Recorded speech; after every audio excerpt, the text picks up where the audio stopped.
In a major speech on the war in Ukraine lasting an hour and 45 minutes, Russia's President Vladimir Putin has announced that his country's suspending its participation in the last nuclear arms treaty that it has with the United States, and warned he's putting new ground-based nuclear weapons at combat readiness.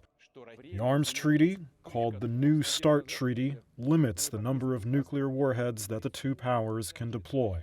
The U.S., Putin says, is trying to destroy Russia and risks turning a local war in Ukraine into a global conflict. In the beginning of February this year, there was a statement from the North Atlantic Alliance demanding that Russia returns to the Strategic Arms Treaty, as they call it, including allowing inspections of our nuclear defense facilities. I don't even know what to call it. It's a theater of the absurd. The New START Treaty does allow each side to inspect the other's nuclear sites, up to 18 times a year, but they were put on hold 3 years ago due to the pandemic. Talks to resume it last November were canceled, and the U.S. has called that hiatus a violation.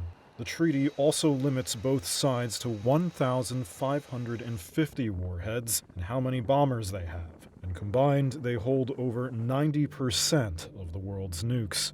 Now, the Russian president is emphasizing that Moscow isn't completely abandoning the treaty, but is suspending it, putting it on ice. He mentioned France and the UK, too, which also have nuclear weapons, and that their arsenals may need to be taken into account for any future discussions.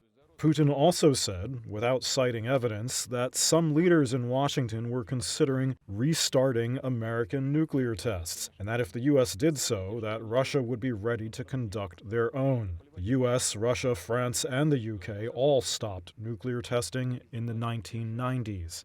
Putin's announcement came as U.S. President Biden was meeting NATO allies in Poland a day after his surprise trip to Kyiv. Secretary of State Antony Blinken called the development irresponsible, and that the U.S. would be what he called postured appropriately.